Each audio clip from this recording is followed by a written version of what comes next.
H Mariyappa ವಕೀಲರು ಎಡಿವಾಳ್ charitable trust Sindhanur ವತಿಯಿಂದ ಹೊಸ ವರ್ಷದ 2024 ಪ್ರಯುಕ್ತವಾಗಿ ಇಂದು ದಿನಾಂಕ 30/12/2023ರಂದು ಸಿಂಧನೂರು ನಗರದ ಕೆಲವೊಂದು ಆಯ್ದ ವಾರ್ಡ್ಗಳನ್ನು ಆಯ್ಕೆ ಮಾಡಿಕೊಂಡು ಬಡ ಮಕ್ಕಳನ್ನು ಗುರುತಿಸಿ ಬಟ್ಟೆಗಳನ್ನು ವಿತರಿಸಲಾಯಿತು.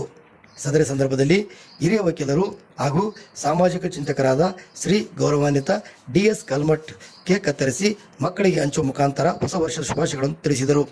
ಸದರಿ ಸಂದರ್ಭದಲ್ಲಿ ಟ್ರಸ್ಟ್ನ ಸಂಸ್ಥಾಪಕ ಅಧ್ಯಕ್ಷರಾದ ಎಚ್ ಮರಿಯಪ್ಪ ವಕೀಲರು, ಸದಸ್ಯರಾದ ಜಾವೇದ್ ಮುಲ್ಲಾ, ಉಪಾಧ್ಯಕ್ಷರಾದ ಕೆ ಮಹೇಶ್ ಸುಕಲ್ಪೇಟೆ, ವಕೀಲರಾದ ಶ್ರೀ ವೀರಭದ್ರಗೌಡ ಸಾಲಗುಂದ ಹಾಗೂ ಖಜಾಂಚಿಗಳು ವಕೀಲರ ಸಂಘ ಸಿಂಧನೂರು, ಶಿವಕುಮಾರ್ ಶಿವನಗುತ್ತಿ ಹಾಗೂ ಹನುಮಂತಪ್ಪ ಯಾದವ್ ವಕೀಲರು ಉಪಸ್ಥಿತರಿದ್ದರು. ಮಕ್ಕಳು ಅವರ ಪೋಷಕರು ಜೊತೆಗೂಡಿ ಸರಳ ರೀತಿಯಲ್ಲಿ ಹೊಸ ವರ್ಷವನ್ನು ಆಚರಿಸಲಾಯಿತು.